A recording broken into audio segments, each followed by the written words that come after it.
Hey and welcome to Neverwinter with Aragon. So we have some information of Module 29. What new content will be available to us? Well, some of you may have guessed it, and it's the return of Mount Hotenow. This will be coming July the 16th. That is sooner than most of us would have expected. But it is just reworked content that was vaulted before. It's going to be repopulated, and we'll also be getting then the dungeon, Lair of the Mad Dragon. This will have 3 difficulty tiers, as per the usual. So yeah, the Adventure Zone is just going to be Mount Hotenow. It's going to be reforged and reborn Adventure Zone. It should be an entirely new experience on the Sword Coast. Veteran players will find that the zone will have some major visual and layout changes to what it was before, and players will assist the Dwarven expedition and strike at Gromoth's forces in the very heart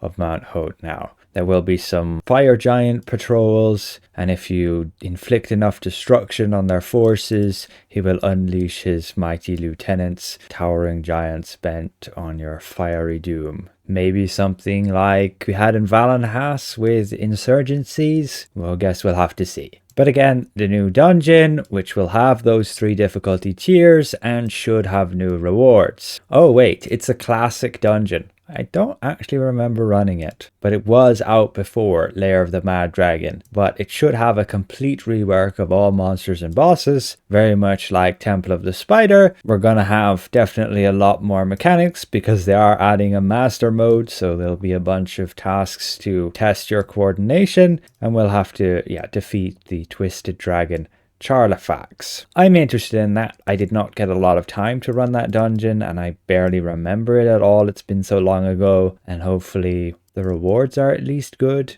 Like the new dungeon they just added, the Imperial Citadel, is nice, but there just was not much replayability to it, which was a disappointment. However, there should be a lot of quality of life improvements. Some guild management updates. The guild log can now track information about the guild members, what they're doing. Guild and alliances can now easily be renamed, and the coffer now supports bulk donations, allowing you to mass donate multiple items at once. Still gonna run into the issue of not having enough space to donate. They don't seem to be updating that at all. There will be a new battle pass with Dungeons and Dragons cartoon companion reward. Okay, as players venture into the fiery depths of Mount Hotenow, the new battle pass will provide them with much needed aid. Alright, players will be able to progress the battle pass and earn rewards by completing random queues. That's normal. And then completing lockdown encounters within Mount Hotenow. Okay, so it'll most likely have a same lockdown mechanic, the Adventure Zone, as we had with Mensa Branson, where you basically had the Driders coming out to just patrolled and beat anything up they would find. So we'll just have fire giants doing that this time instead of Driders, I suppose. And then of course there'll be a premium track to get some extra rewards, and you'll be able to get Eric the Cavalier based on the cartoon from 1983. And then companion updates from the Neverwinter heroes of Celeste and Makos to longtime stalwarts like Siege Master. Many fan favorite companions will be getting updated and improved. So that's all we know so far. But again, surprising it's as early as July the 16th on all platforms. I suppose they had lots of time to prepare for this, and it is just mainly reworks of returning things that they already had created in the game. And we'll probably be seeing older things like that return in future modules as well. We have quite a few adventure zones and dungeons which did get vaulted over time just because they got so outdated, which is completely fair in my opinion. I don't mind them removing content that is kind of trivialized and the rewards mean nothing, and so thus running the content means nothing, and so it's only there to fill, say, the random queue.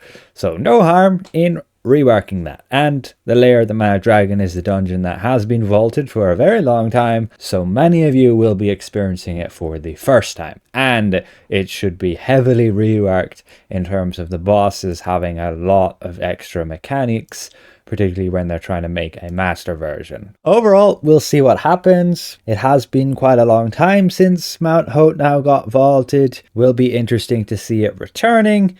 I just hope the rewards are, yeah, worth it for replayability, like particularly within the new dungeon. Group content is where I have the most fun. Adding the adventure zone, even if it's just reworked, is all fine by me as long as the dungeon's good. I don't generally spend a lot of time in new adventure zones other than getting through the campaign once and then that's it, right? You don't generally look back. But I guess I'm not that much of a role player, more of a stat number crunching, character building player, so I prefer dungeons, a challenge, and maximizing my character to overcome and surpass such challenge. Ultimately, we'll see what happens. We're already less than a month away before launch, which could mean we might see this coming to the preview server sooner than late, maybe even tomorrow. Ultimately, thanks for watching. A special thank you to all these channel members, and we'll see you guys around. Goodbye for now. And yes, that's Mount Hotenow just up there, which threatens to, I guess, flood Neverwinter with lava and fill the sky with ash, and we have to do something to stop it.